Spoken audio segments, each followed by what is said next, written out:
We're brought to you today by Namely, the company that's modernizing today's HR. Whether you have 50 or 1,000 employees, Namely is the HR solution that can grow with your company. You can learn more at namely.com. And for a limited time, you can get free implementation and PEO transition services when you make the switch from a PEO. Learn more about that too at namely.com. Welcome to People Tech, the podcast of the HCM Technology Report. I'm Mark Pfeffer.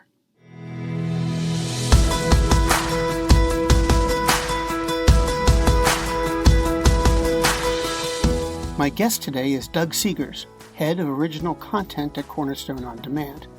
A well-known vendor in the HCM technology space, Cornerstone has been emphasizing its expertise with content as part of its value proposition. We'll talk about that journey on this edition of People Tech. Doug, thanks for joining me. Tell me about this project. Sure. So really original content, it's almost, coming up in just a couple of weeks will be my 3-year anniversary with Cornerstone, and was really Cornerstone up till 3 years ago was just distributing content, reselling content from our partners. And then I joined the team, and basically that was the beginning of original content. A couple of months later, we acquired Grovo, and so then we had a full-fledged between my joining on the original content side and then the acquisition of Grovo, which essentially is original content as well. That was the beginning of the rocket ship that we've been on ever since just about 3 years ago. And it's funny because you mentioned just a second ago about the acquisition, and I feel like we've been busy up in the whole time anyways. So I feel like we have our biggest production next week. So if I seem even remotely scattered on this call, it's because we have a very big cast, and we're shooting here in LA next week, and the pandemic or the COVID is not doing us any favors. Let me tell you. But yeah, so it's been 3 years, and really the intent of our original content, in conjunction with our subscriptions, was to have exclusive, original, innovative content to supplement and augment the content that we're getting from all of our partners, to make our subscriptions as well-rounded and as attractive and as engaging as they possibly could be. I was looking through some of your previews and such, and what was going through my head was this: wow, these guys aren't screwing around. I mean, it's really good production values, and in all of these things that you don't always see, in corporate learning or corporate video. Where does that kind of commitment come from? Well, first off, thank you for saying that. I'm glad that was your takeaway. That's great. It's funny because when I joined, I remember the first conversation with our CEO at the time, Adam Miller, and coming in and being like, wow, there's so much opportunity here, and learning more about Cornerstone. I came from outside the industry, HR, HCM, learning all of it. And my background was in media licensing, and before that in entertainment. And so I came into this from a very like, wow, you have a giant customer base. You're this opportunity to create content, and then serendipitously joined Cornerstone. And then when I started to really dive into content, I had my own experience with content from previous employers and stuff, and watching the things that we had to do, and then professional development content as well. But watching it and just being like, and this wasn't by overall, to comment on what you said. The bar, I think, was kind of surprisingly low for me, from where I was coming from, out of kind of entertainment and more kind of the commercial consumer space. Looking at content, being like, wow, there's a huge opportunity here to improve the quality, the fidelity, just the engagement, while still delivering learning content. And so that's really what comes in. What came into it was like looking and saying, we can do better. We can create content that engages and learns and reaches employees. And one of the big things for me coming in is like, and I remember having this conversation with multiple people on our team in earlier days was, I was watching, consuming all this content, getting up to speed, looking at competitors, looking at our partners, looking at a lot of like the content that was really popular on YouTube, which is, where people go to find learning content as well. And so looking and being like, there's a tremendous opportunity here to like increase the engagement by meaning like people watching content and being, wow, I'm in this. It's like, we need to start treating our learners as content consumers, because that's what they are, right? Every single day, especially the younger generations, we're all consuming content at kind of unparalleled rates. And I think the streaming services have only facilitated that even beyond YouTube and the social media platforms. And so kind of coming at it from that lens is like, well, what's popular? What do people like? What are the formats, the genres, the modalities that people are responding to in their personal lives, and then trying to bring that in, because people don't stop being people when they come to work. They don't transition from being an individual who's consuming content on the train to walking through their office doors and expecting like, oh, wow, this bar that I had up here, the thing that I like, or the podcast that I'm following, or the show that I'm consuming and watching on the train and the way to work, all of a sudden drops out the window when I come in and I have this expectation for a really low bar of content.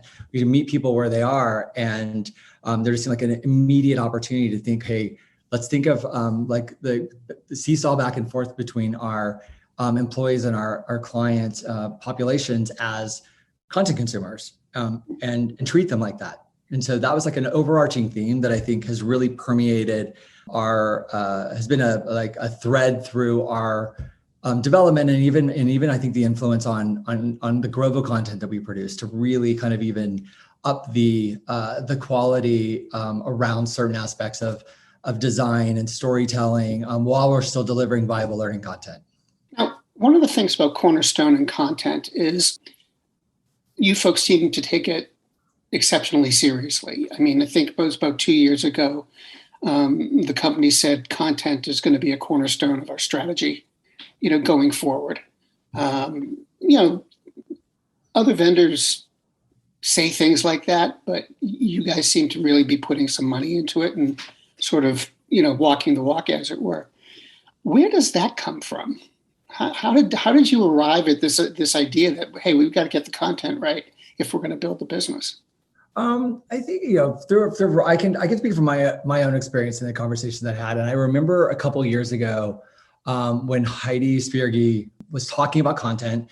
She said, the thing that's interesting about content, I think this has to have been earlier on in her when she joined. And she said, content's like the golden thread that goes through everything that we do, right? Regardless of the software suite, learning, development, HR. All of it, their content's at its core, and to really look at it from on the surface value of, hey, this is professional learning content, but also everything else that it can do to perpetuate other areas of the business as well. Because when we start to really look at it, it is everywhere, and it touches every single thing we do, from performance reviews to how to have crucial conversations, and thinking of it beyond just like something that's in our LMS or PXP to like, how is it actually getting used, and how can it link to other parts of our software suite and everything that we do. And so I think it's just something that felt like a huge, not just a creative and editorial opportunity and a learning opportunity, but also an amazing strategic opportunity to link it all together in ways that we hadn't necessarily done before, or that we didn't see happening from the rest of the market or our competitors in the space. Is there a certain slice of your audience that you're going after with these programs? I mean, is it the millennials? Is it Gen Z? Or I can speak to originals and the content that we've produced thus far. And so the first series that we did, if you're on the website and seen it, was DNA, which was our digital native advancement, and that was certainly geared towards Gen Z. That came out at the end of 2019. It's so crazy. I was just talking about 2022, and it just still is like dumbfounding to me. But it came out at the end of 2019. And that really was, one of the things we came in and we were ideating on series and topics and the type of content that we needed to, in the subscriptions to appeal to, a relatively large client base or user base. And it looked like there was a big opportunity for Gen Z content, Gen Z themed content, because at that point, coming into 2020, the stat was at the end of 2020, 20% of the workforce will be Gen Z. And that's a super conservative number. That number is actually much higher when you go outside of the United States. So there looked like there was an opportunity there. So that series was geared towards Gen Z, but the content that we created, and I don't know if you've had a chance to see any other 2-minute nano learning lessons, but we wanted to make sure that while we were talking to and using Gen Z as essentially a voice and a device to get into the learning, the content that we were actually creating was relevant to a much larger audience. So talking about, hey, I'm new. My boss likes to send me emails. I don't understand why she doesn't just Slack or message me. How can I work with her on this? And then create content. Hey, use email for this. Use messages for this. Pick up the phone and have a conversation for this.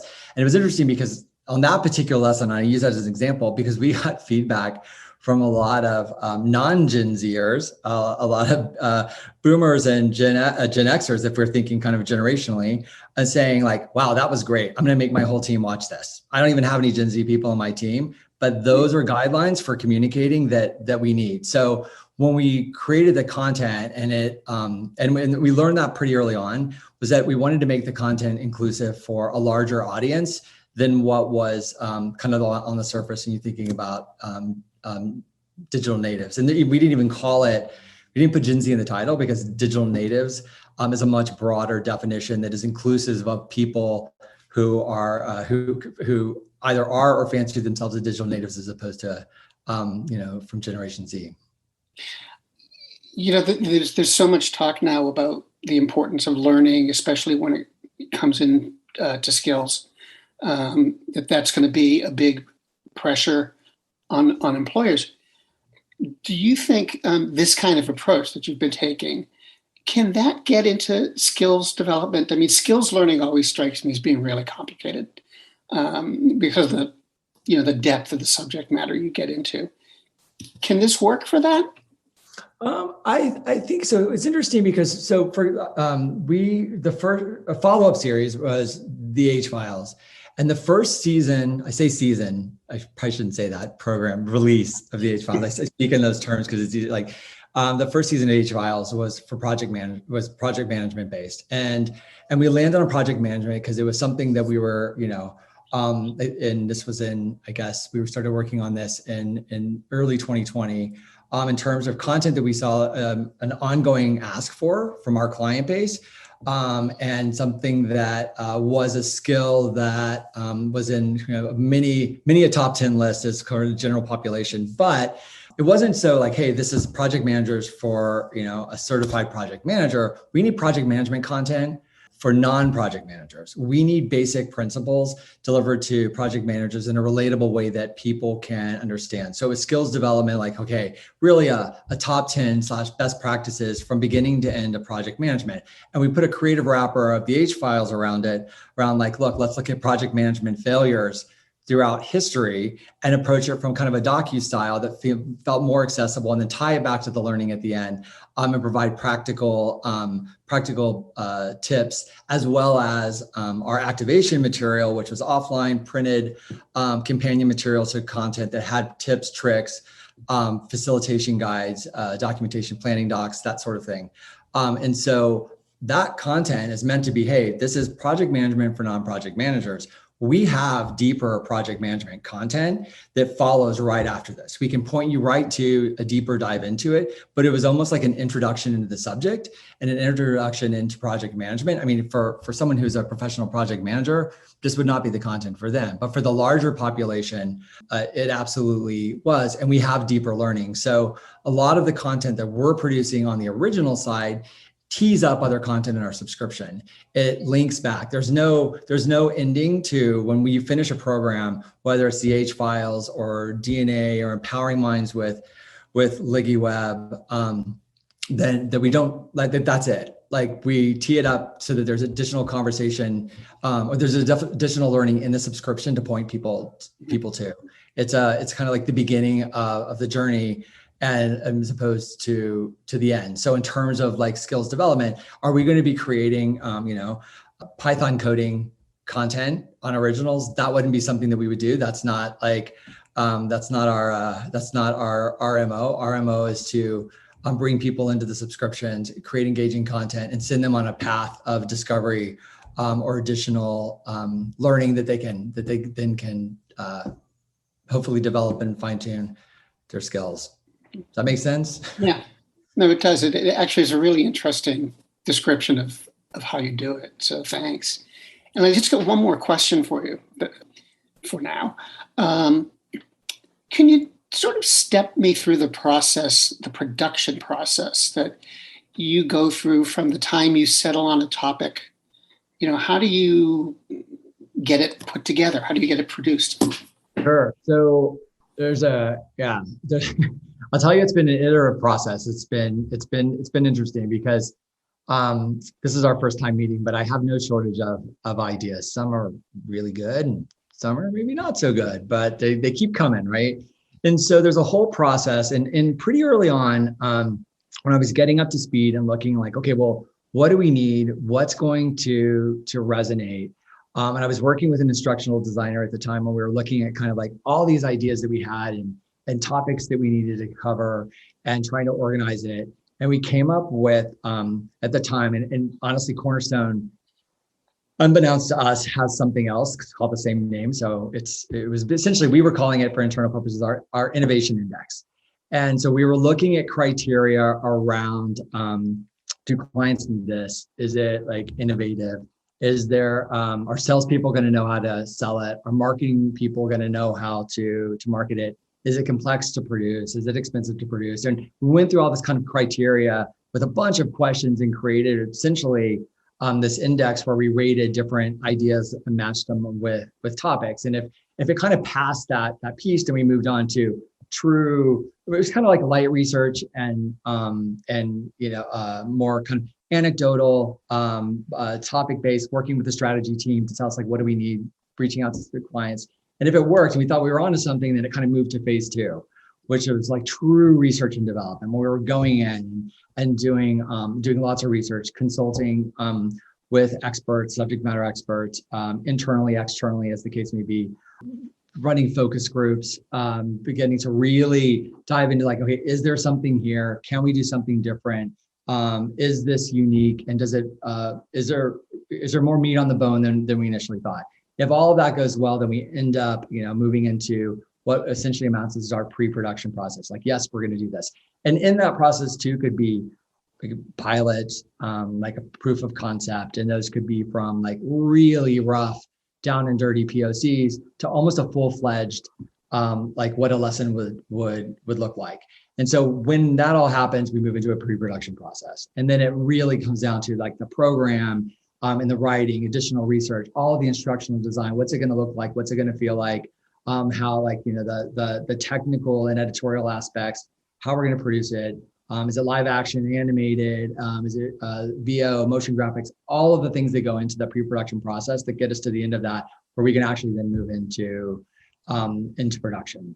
And so depending on what that looks like, if it's an animated series or if it's live action, if it's in a studio, if it's on location, if we're leveraging internal talent, external talent, all of those kind of variables look different. And in the series that we've done thus far, it's been a mixture of all of those things, particularly like last year with the pandemic and having to kind of course correct. The series that we're shooting next week was one that we were getting ready to shoot right before the pandemic. We were 4 weeks away from production on that. And then the pandemic happened. And because it involves people sitting, talking about workplace issues, we had to scrap it. And we didn't want to do it virtually because it would lose a lot of the momentum of people sitting in front of each other, talking through relatively complex and nuanced issues. So it can look a little bit different. And then post-production, lots of review, both in terms of the learning, again, more focus groups, having people watch, having clients participate in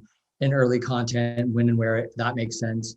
And then we deliver it. So it's a pretty lengthy process. Some goes much faster than others. One series that we were working on and we're super excited about, when we got into the focus groups, we realized like, wow, this is almost two separate series. There's almost like we need to do the intro series before we do the deep dive series, which is where we were starting because we saw an immediate need for that.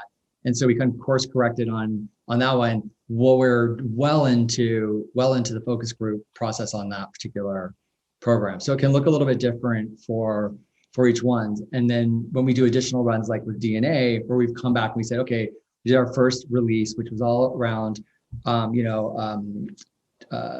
Gen Zers kind of entering the workforce and, the interpersonal skills that they needed in order to be successful with their teams, their managers, and then the larger corporate organization.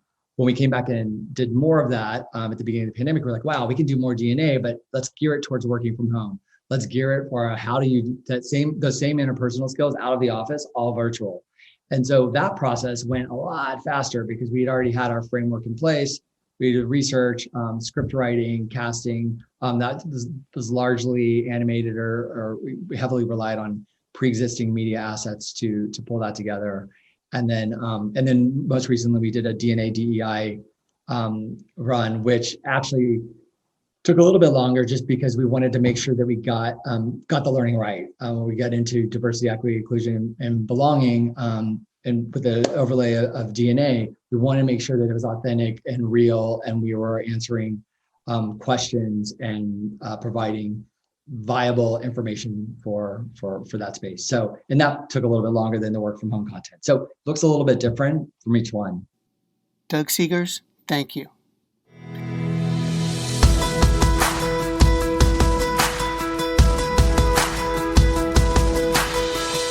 My guest today has been Doug Seegers, Head of Original Content at Cornerstone On Demand.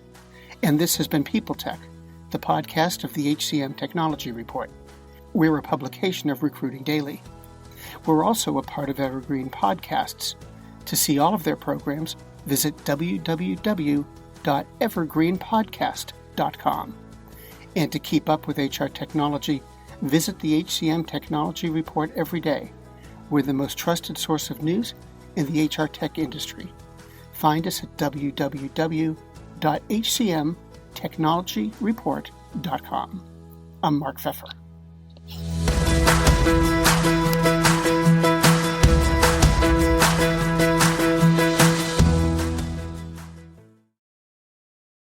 Do you love news about LinkedIn, Indeed, Google, and just about every other recruitment tech company out there? Hell yeah. I'm Chad. I'm Cheese. We're the Chad and Cheese Podcast. All the latest recruiting news and insights are on our show. Dripping in snark and attitude. Subscribe today wherever you listen to your podcasts. We out.